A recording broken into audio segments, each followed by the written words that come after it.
सबों को यीशु सहाय।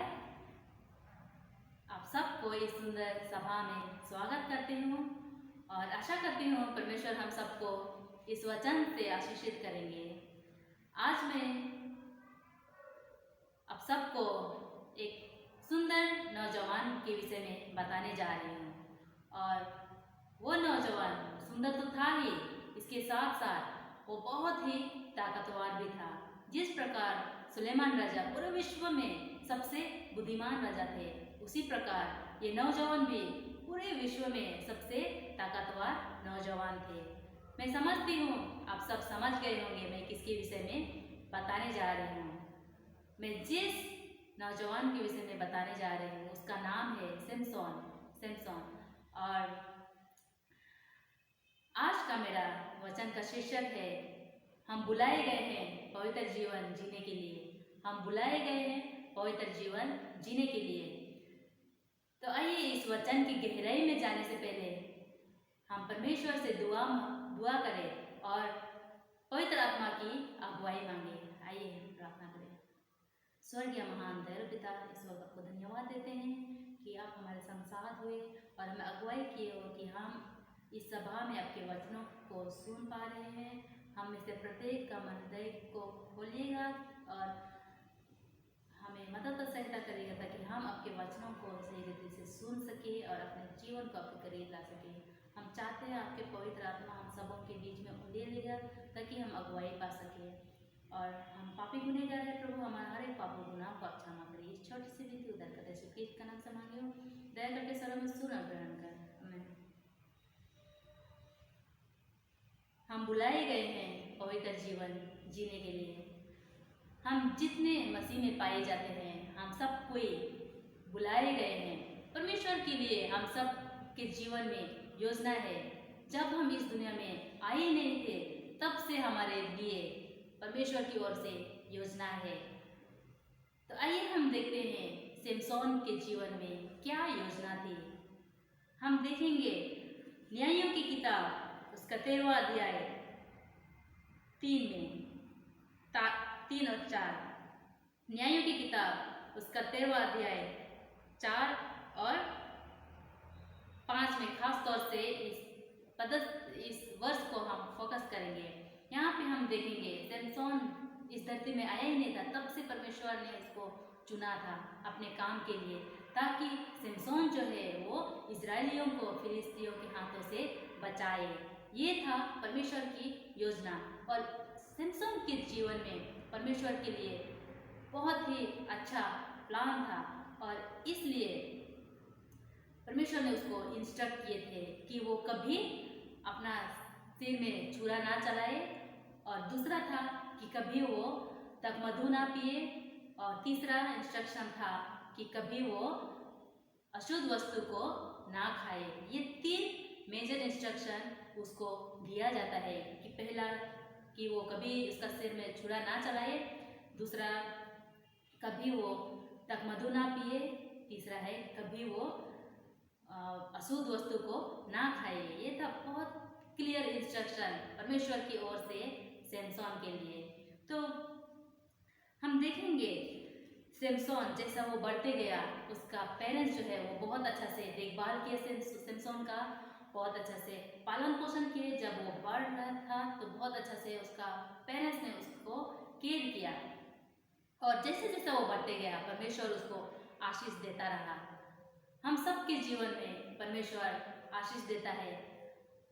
सब कोई जितने हम बुलाए गए हैं सबको परमेश्वर आशीष देता है। और हम देखेंगे 4 पॉइंट्स आज का वचन में से सीखेंगे हम 4 पॉइंट्स। और पहला है आज्ञाकारी होना। हमें बहुत जरूरी है आज्ञाकारी होना। परमेश्वर हमें सिखाता है हम किस प्रकार से आज्ञाकारी बन सकते हैं और यदि हम आज्ञाकारी बनते हैं तो हमारा जीवन जो है वो परमेश्वर के लिए काम में आ सकता है। और यदि हम अनाज्ञाकारी होते हैं तो हम परमेश्वर के लिए कुछ नहीं कर पाएंगे। हम देखेंगे सिमसोन के जीवन में। आइए हम पढ़िए न्यायों की किताब उसका 14 अध्याय 1 से 3 तक।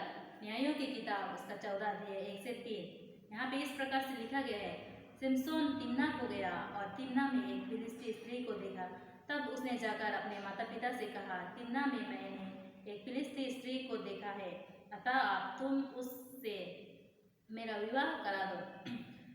उसके माता पिता ने उससे कहा, क्या तेरे धराइयों की बेटियों में या हमारे सब लोगों में कोई स्त्री नहीं है कि तू खतनाही फिलिस्तियों में की स्त्री से विवाह करना चाहता है? सिमसोन ने अपने पिता से कहा, इसी से मेरा विवाह करा दे, क्योंकि मुझे वही अच्छी लगती है। यहाँ पे हम सिमसोन को देखते हैं, वो क्या होता है? अनाज्ञाकारी होता है। परमेश्वर हमें आज्ञाकारी होने के लिए सिखाता है, लेकिन सिमसोन जो है यहाँ पे अनाज्ञाकारी होता है। वो अपना पेरेंट्स का बात को नहीं मानता है और वो उसका विपरीत चला जाता है, और वो जिस चीज़ को परमेश्वर ने उसको मना किया, जिस परमेश्वर ने उसके लिए योजना रखा था, उस चीज़ को नहीं करता है, बल्कि उसका विपरीत चला जाता है। और उसका काम क्या था कि वो परमेश्वर के लोगों को फिलिस्तियों के हाथों से बचाए। लेकिन यहाँ पे हम देखते हैं सिमसोन खुद फिलिस्तियों से मिलना चाहता है, और यहाँ पे हम उसको अनाज्ञाकारी पाते हैं। तो इसी प्रकार हमारे जीवन में भी परमेश्वर बहुत सारे चीज़ को हमें सिखाना चाहते हैं, और यदि हम आज्ञाकारी होते हैं तो हम हमारे जीवन से परमेश्वर की योजना को हम पूरा कर सकते हैं, और यदि नहीं तो हम परमेश्वर के लिए कुछ नहीं कर पाएंगे। तो इसीलिए हमें आज्ञाकारी होना है हमारे पेरेंट्स के, और सबसे इम्पोर्टेंट बात है परमेश्वर का आज्ञाकारी होना है। दूसरा पॉइंट हम देखेंगे, ताकत। हम सबको ताकत दिया गया है, अलग अलग रूप से हमें ताकत दिया गया है। हमें उस ताकत का सही इस्तेमाल करना है। जो काम बच्चे और बूढ़े नहीं कर पाते हैं, वो काम नौजवान कर सकते हैं, यूथ कर सकते हैं। यूथ में वो ताकत रहती है, सब कुछ कर सकते हैं, इतना एनर्जेटिक रहते हैं, वो जो भी ठान लेते हैं वो कर सकते हैं, क्योंकि उसमें ताकत रहती है। तो इसी प्रकार हम सब कोई को ताकत दिया गया है, और हमें उस ताकत का सही इस्तेमाल करना है। देखेंगे सिमसोन को, वो पूरे विश्व में सबसे ताकतवर नौजवान था, और वो ताकत को उसको सही इस्तेमाल करना था, उस ताकत का उसको सही इस्तेमाल करना था। और देखेंगे कि वो ताकत जो है वो परमेश्वर की ओर से है, परमेश्वर की ओर से दिया गया था सिमसोन को। यदि परमेश्वर उसको ताकत नहीं देता तो वो ऐसे ही नॉर्मल व्यक्ति होता। तो इसलिए उसको सही इस्तेमाल करना था, उसका ताकत था।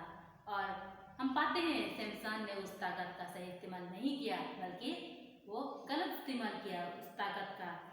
और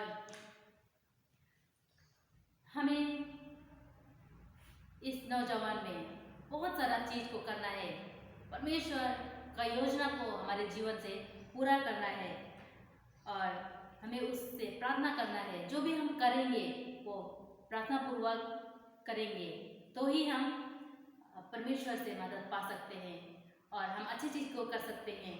और इसी में हम देखेंगे हमें चुनाव की शक्ति दिया गया है, हमें चुनाव की शक्ति दिया गया, हम सब कोई को चुनाव की शक्ति दिया गया है। हमें कोई फोर्स नहीं कर सकता गलत और बुरा, गलत और अच्छाई में चूज करने के लिए, हम खुद चूज कर सकते हैं। और बाइबल में हम बहुत जगह पाते हैं कि परमेश्वर ने हम सबको इंस्ट्रक्ट किए हैं अच्छी चीज़ को करने के लिए, और हमें अच्छा को चुनना है। ये हमें दिया गया है पावर ऑफ चॉइस। और हम देखेंगे सिमसोन को, वो गलत को चूज करता है। जो भी वो अच्छा पालन पोषण करते हैं उसका फैमिली, उसका पेरेंट्स लोग, लेकिन वो बाद में गलत चुनाव कर लेता है। ये हमारे ऊपर डिपेंड करता है। यदि हम गलत को चुनते हैं तो हम बर्बादी को और चले जाते हैं, और यदि हम अच्छाई को चुनते हैं तो हमारा जीवन जो है वो आबाद होता है। और हमें जो भी हम चूज करते हैं वो प्रार्थना पूर्वक चूज करना है। हमारा एक डिसीजन हमारे पूरा जीवन को बदल सकता है, एक तो परमेश्वर के करीब ला सकता है या फिर परमेश्वर से दूर ले जा सकता है। हमारा एक चुनाव के ऊपर डिपेंड करता है। इसलिए हमें अच्छा चुनाव करना है ताकि हमारा जीवन परमेश्वर में समर्पित रहे और उसका काम हो। और हम इसीलिए बुलाए गए हैं कि हम पवित्र जीवन जिए। हम अगर अच्छा चुनाव करते हैं तो हमारा जीवन जो है वो पवित्र होता है। और हमारे जीवन से हमें कभी ये नहीं भूलना चाहिए परमेश्वर की योजना हमारे जीवन में क्या है। हमें हमेशा दिन प्रतिदिन याद करना है कि हमारे जीवन में परमेश्वर के लिए क्या योजना है। सिमसोन वो योजना को भूल गया था।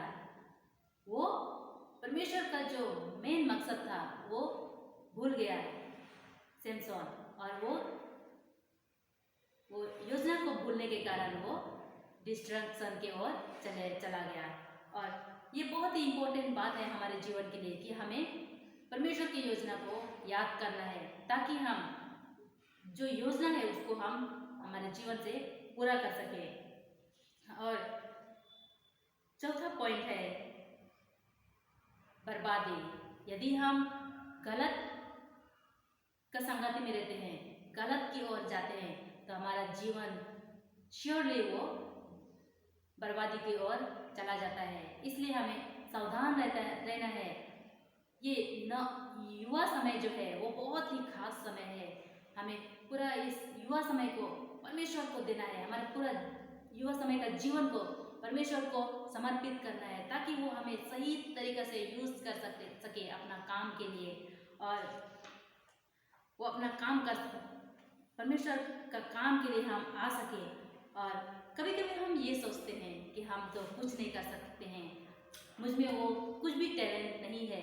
कभी कभी ऐसा सोच आता है, लेकिन हमें कभी ये गलत सोच नहीं करना है। हमें हमेशा ये उसका जो परमेश्वर का जो गिफ्ट है उसको याद करना है। हमें आइडेंटिफाई करना है कि हम में क्या अच्छाई है, और वो छोटी छोटी अच्छाई को हमें करते जाना है। यदि हमें गाना गाने का वरदान मिला है तो हमें गाते रहना है, परमेश्वर की महिमा करना है हमारे गाने से। और